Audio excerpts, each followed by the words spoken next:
there when you're alone to say, don't do it. So if you have to think about what you're doing is a potential hazard, don't do it. Okay. Some more things to think about, and some of these will cross over with what Chief Francis was talking about. Changing your smoke detector batteries. Our fire departments are good. They put out signs on their billboards saying it's time to change your smoke detector batteries again. We see advertisements on television that help remind us to do this. It is there for our safety.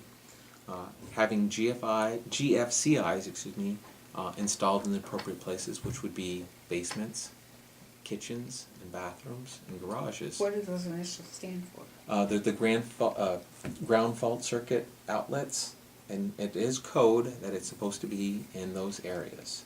So if you plugged in an item that was being used and you were to come into contact with water or it shorted out, it shuts the power off just like that. So it's a preventable injury from happening. A lot of homes, new homes, homes that have been sold, they're up to date, but some of these older homes that people are living in may not necessarily be updated. And like Chief Francis said, these codes have been set in place not to make people spend money on things that are not necessary, but they're there for their safety, to prevent them from injury or death. So we want to make sure that we try to follow those as much as we can. And I will share that, there are different programs that are out there that you can go to. Eldercare.gov is a resource. Look to your community. You'd be surprised where you can actually find resources available. Your local agency on aging. The United Way has a 211 program. Just like you can dial 911 for emergency services, you can dial 211, and you can get information, legal advice. You can call and say, I need assistance with fuel, I need assistance with food. So it's a good resource. Avoid going in your basements. That's a big one. Reason why I always bring this up is because most generally people don't have telephones in your basement. So if you go down in your basement and you fall, whether you're heading down the stairs or heading up the stairs, or while you're in the basement, you're probably going to be there for a while, because there's no way for you to contact anyone. No phones nearby. Basements are just a dangerous place in general for the most part, because they're not generally clutter-free or well kept up. So try to watch your clients and make it a conscious note of that. Wearing sturdy shoes that are laced. If they're laced, they're not going to slip on your feet so much, so you have a good grasp. And also have shoes that have the non-skid or non-slip soles on them. I always mention avoid burning candles for the obvious reasons. We forget that they're burning, and we start cooking, or we start going outside in the garden, or we leave, or the cat. Exactly. Avoid burning candles, and there's a lot of great, if you burn a candle for the smell, there's a lot of great alternatives out there, from potpourris to these wax candles. Still a candle, that word is there, but it's just a heat lamp or bulb, a nightlight bulb, that warms it up and it creates a nice smell. So if it's the smell you're looking for, there's some other solutions. Using that portable phone, or adding additional phones into your home, meaning having an additional outlet put in, making sure that you have a phone in the places that you're commonly spending time, the kitchen, the living room, your bedrooms, so that way if you do fall, you have a greater opportunity to be able to call somebody for help. In that same sense, consider purchasing a Life Alert button, or asking a family member for it as a gift. It's a good way to help somebody who's living alone, or even living with somebody, two elder people, to get some help there for whatever the emergency may be. Post important phone numbers on your refrigerator. Important phone numbers, your doctor, your children, emergency contact people, and make it large enough so that everyone can see, to find it easily, but for yourself as well, so that with weak eyesight, you're able to read it legibly. And I had mentioned this before, those pets, the cats, the dogs that are always jumping around at your feet for food or weaving between your feet because they love you, they will trip you. And I have 3 little dogs, and I have to constantly watch them as I'm walking through the kitchen because they get so excited because they either think they're going to go for a walk, they're going to go outside, or they're going to get fed, or they just want attention. So we love them. Once again, these are just a few suggestions that I pulled together. It is in kind of a random order. A lot of the places that I go, these discussions go random, but I get a lot of good suggestions from all the senior homes that I've been to, and I find it very engaging, and they feel that it's informative. It's just a nice reminder to take a look at your home, not only on the inside, but on the outside. And it's funny, Chief Francis mentioned this, and it's in this handout here, is ask your family, friends, neighbors for assistance. Don't be bashful, because I can pretty much guarantee that everyone in this room has done something for a neighbor, whether they were older or not, and it's okay for them to ask for some help. So you'd be amazed at the help that you can get if you just ask somebody. Anyone have any questions or like to add anything to this? I was a little confused about the step stools. Yeah. You said don't use a step stool, and then you went on to describe something else, which I don't understand. Yep. Avoid using that little step stool that has a surface like this hot or this square on it that you would step on, and they're about this tall. You have no rails or anything to hold on to. They actually make a step stool that is a larger surface and is one step between that original height step so that it's easy for somebody to manage. But it also has a rail system that's affixed to the stool itself. It has a nice wide base. The rail system. Yep, it has a rail around it. So that way, if you do have an older home or a home that has higher cupboards, that you're going to need it on a regular basis, that you can drag it around, slide it in front of the place that you need it, step up, and you can have a rail to hold on to grab what you need to grab. Oh, it's a rail on top then? It's on the top of the step, yeah. It's a part of the whole thing. From the floor up, it's a rail system. You're talking about a big step ladder? Like up to here? Yeah, no, just a step stool. It's just a one step up. So I can show you a picture on the web after.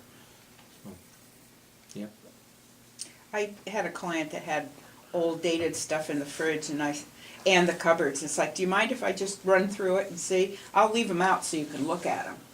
And we went through and she goes, oh my, but she did, it's like, oh, that was just last year for some things. But, it's better than Yeah. bad stuff. Yeah. And it is. Familiar. It's hard when you spend good, hard-earned money for something and you haven't used it yet. Yeah. It is hard to throw it in the garbage. But if you can just express the concern of what happens in that situation where food can go bad, can spoil, it really is not worth saving that 99 cents for that cake mix that's been in there for 5 or 6 years. So. And how do you explain that to the older folks?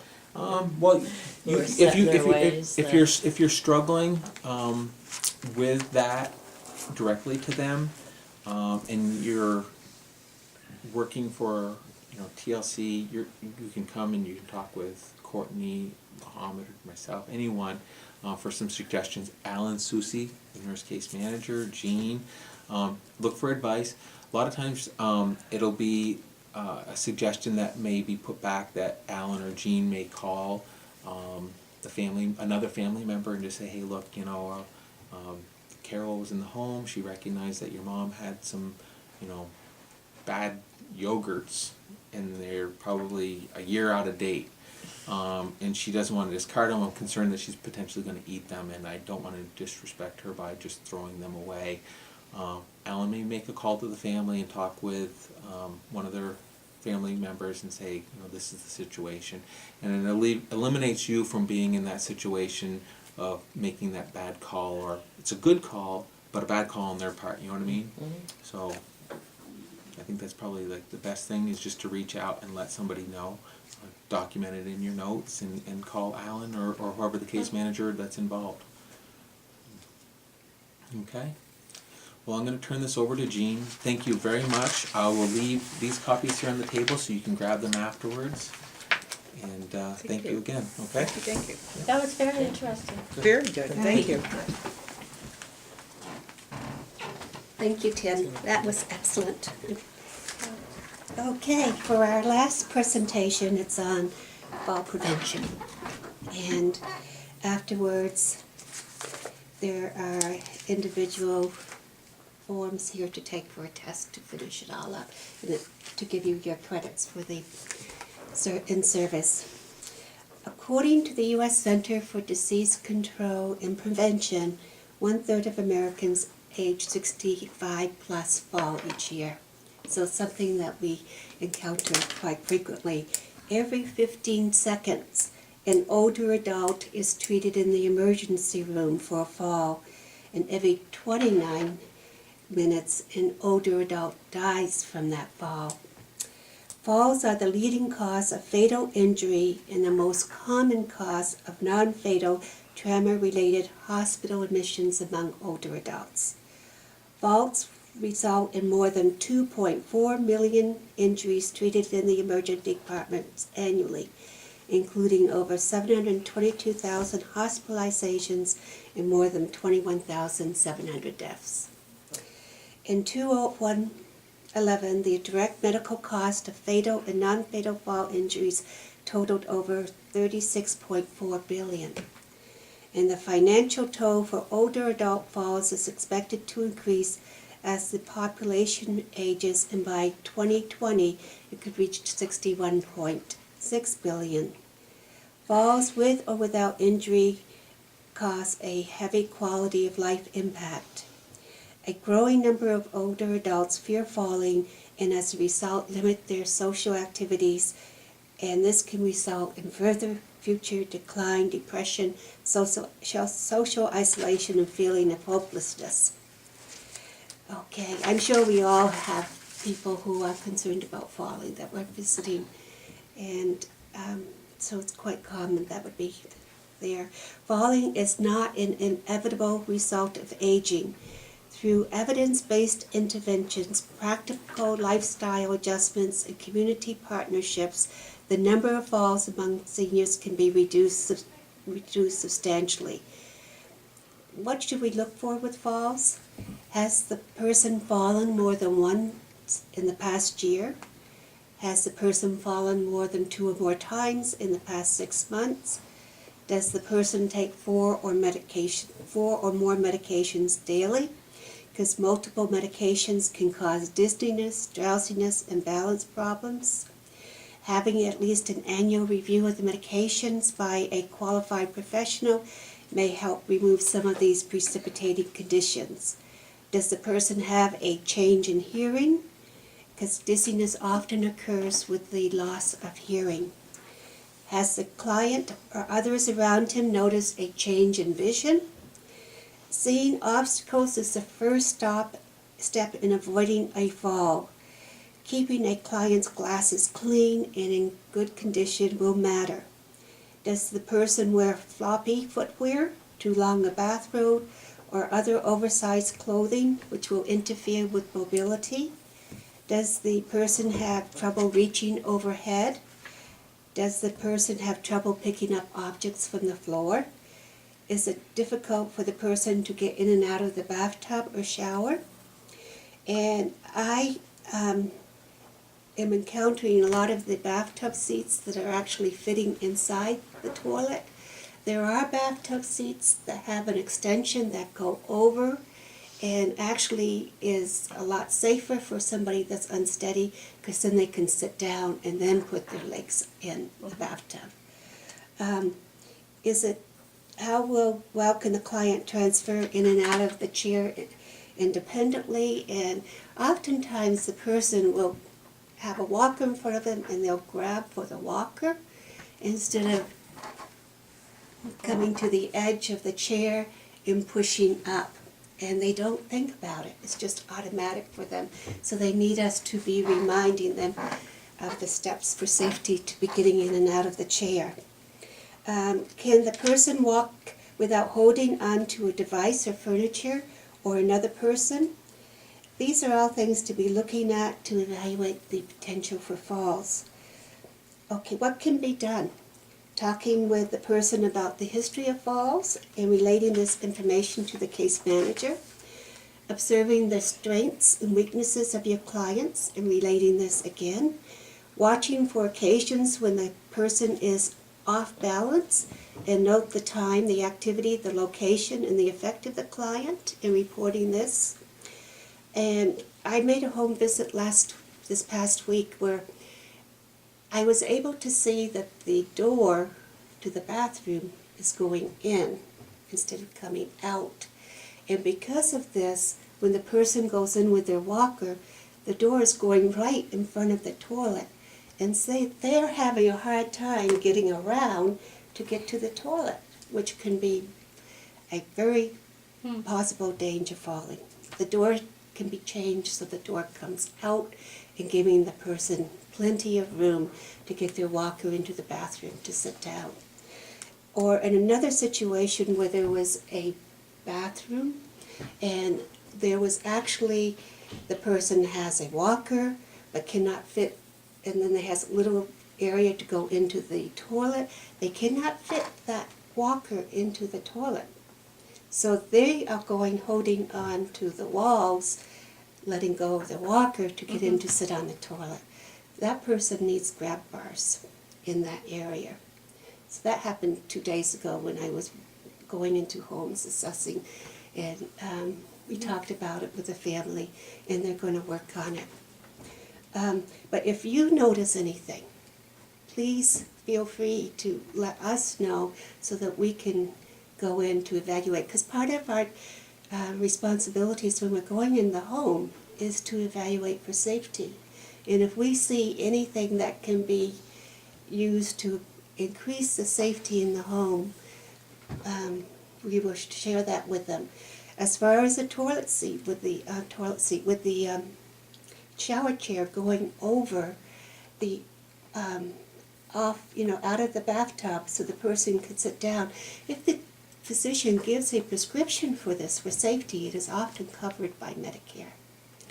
And some of the toilets have a toilet raiser seat that's plastic that goes inside the toilet. That is not as secure as actually having a commode over the toilet, because that can wiggle and it can go off. Having the commode, you've got the bars to hold on to, and it's not going to wiggle and fall off. So there's different things to be thinking about as far as the security. What are the realities of fall prevention? Falling is something normal that happens as we all get older. Most falls can be prevented, and we have the power to reduce the risk. If I limit my activities, I won't fall. Really making a living environment safer reduces the risk of falling. As long as I stay at home, I can avoid falling. Over half of all falls take place at home.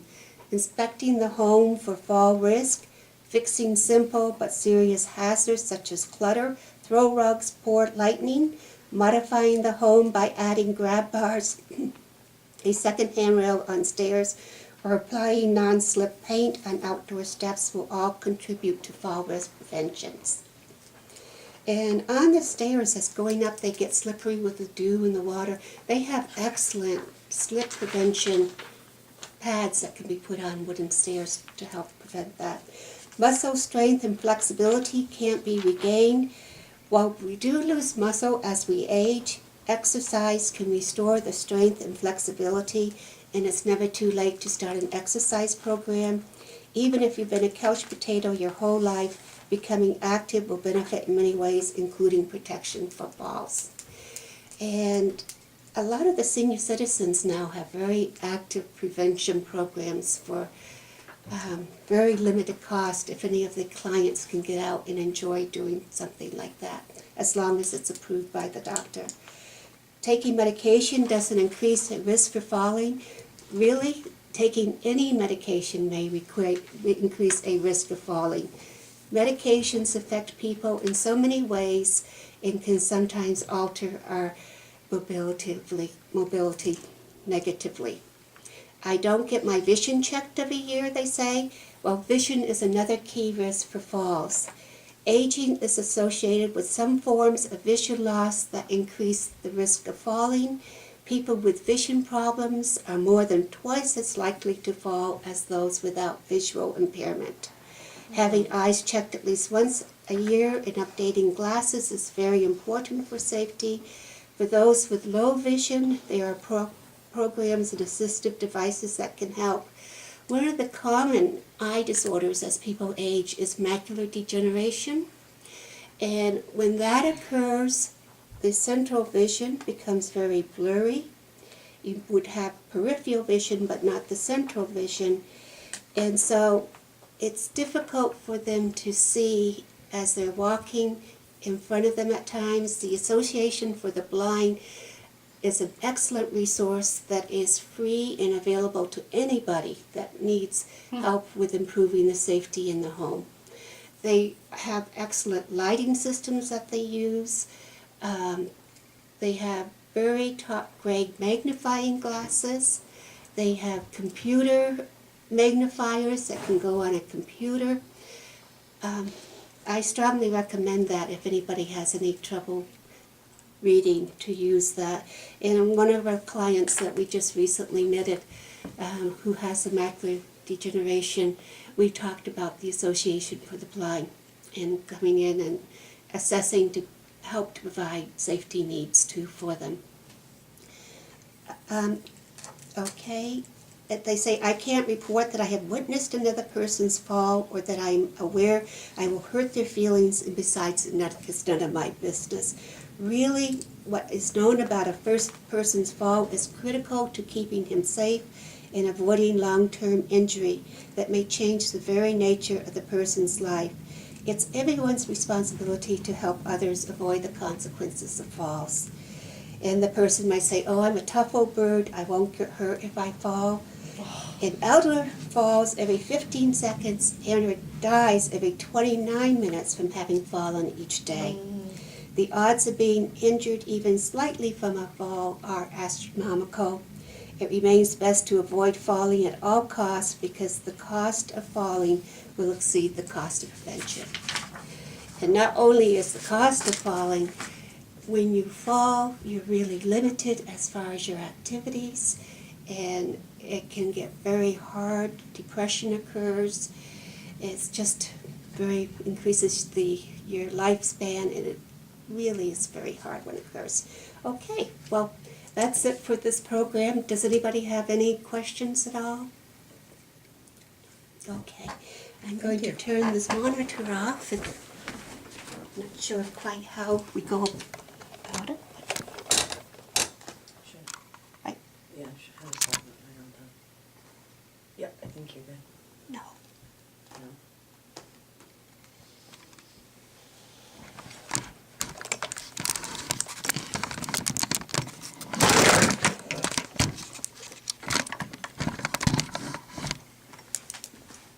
Stop, it's right there. Okay. Simple button. I am going to get some help. You see the stop button? It Yeah, said right here. start, Okay. stop.